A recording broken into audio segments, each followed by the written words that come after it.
Alright, I'm just going to go over what I brought real quick. I brought a couple cans of fuel. This is my windscreen solo stove. In this bag, I have, let's see, a spatula, cooking, I've got my cooking pot. I'm going to try something different with this cooking pot than I've done in the past.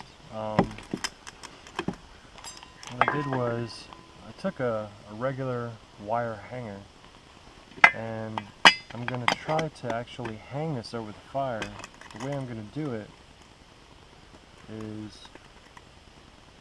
I have a chain from a lantern that I'm just going to hook onto this, and then I'm just going to hang it from a stick that I'm going to prop up right over the back of the fire. And that way I can adjust it up and down and boil my water rather than having to try to mess around with the rocks and jeopardizing the stability of the little fire pit that I already built. So I've got some oatmeal. Here's the chain that I was talking about. Potatoes, refried beans, and this I'm actually going to do a separate video on. I'm going to try my hands at some bannock. Some nice backcountry bannock bread. So, but that'll be its own video. But that's what's in the cooking pot. Slide that guy aside. Oh, I also have my little solo stove I bring with me all the time. And I did bring this new Vargo stove. It's a little stainless steel hexagon stove. I have used it a couple times, but I've never actually used it in a video. It works really well. You can see that I've used it. It's all one piece, and it just kind of locks right in this little section right here. And then once it locks in place, you have a little door that you can open and close. You put your wood on the inside, you set your pot directly on top. And there's a lot of little areas that are cut that allow airflow, and then the bottom of it actually has a mesh opening. So when I use it on a picnic table or something, I try to find a nice flat rock that I can put it on so it's not all dropping directly back onto the table. These tables are so, you know, they're not going to go up in flames. It'd probably be really hard to get one of these to actually ignite, but just to be on the safe side and not to ruin it for the next people. And then I've got Sea to Summit bowl. Alright, and this is the food that I brought. In this bag,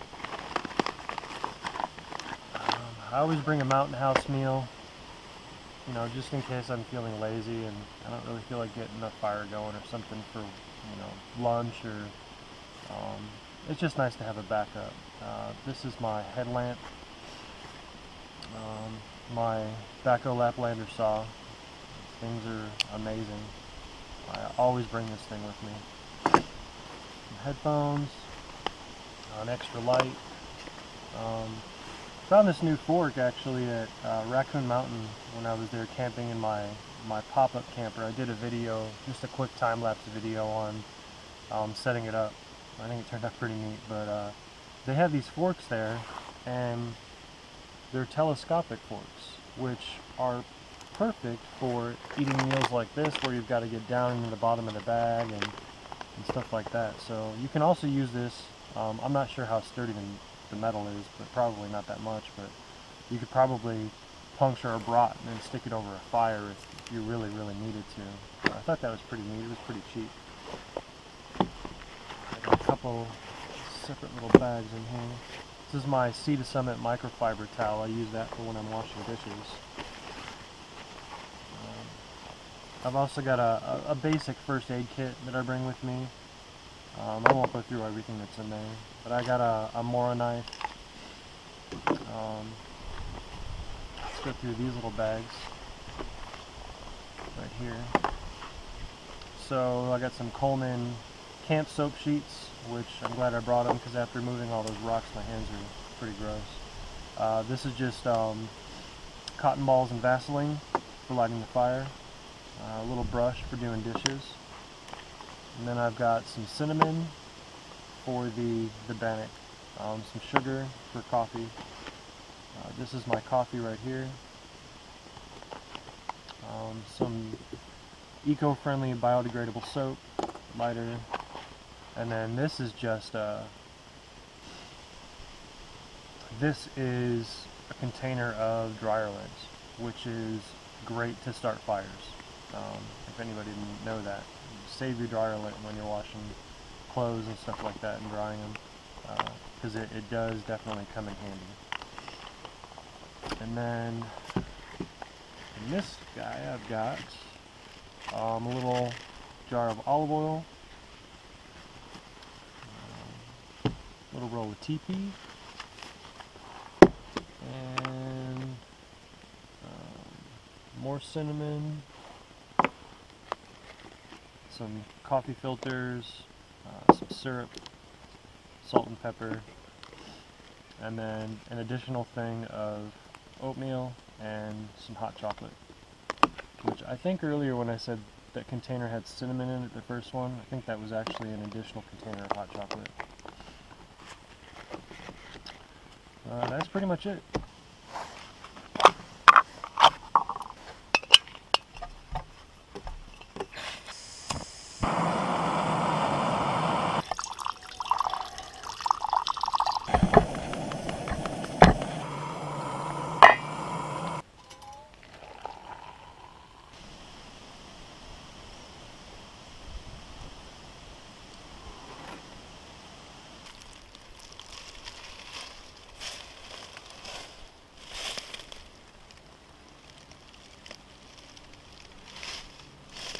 Okay, first things first, gotta get the fire going.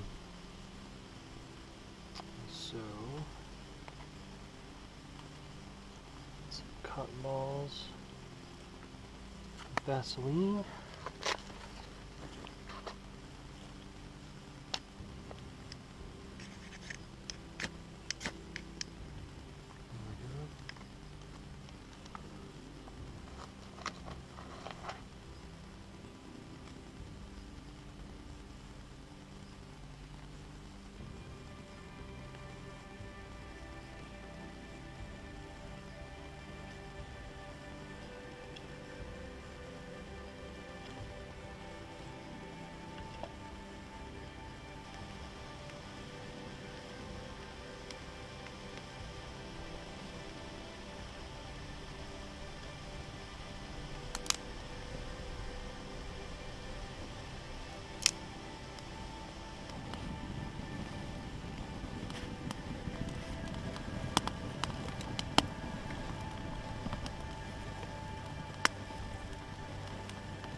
Alright, that's going pretty good, so I'm going to go ahead and throw the chicken together. Alright, all I'm doing with the chicken, it's basically like almost like it's like a part steam, part boil.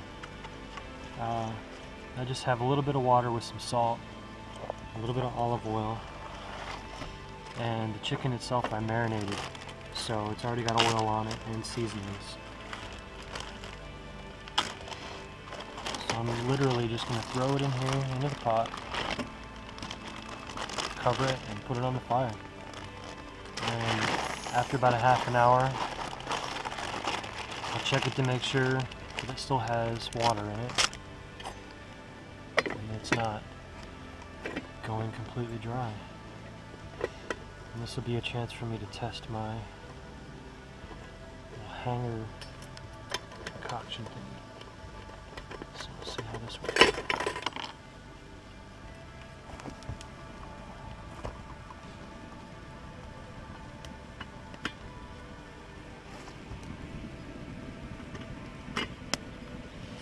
There we go. And I'll let the heat die down a little bit so it's more, you know, right around in here. And the length of this log, I can actually drag it back and drop it down a little bit, or adjust the chain, one or the other. So I think this will work out pretty good.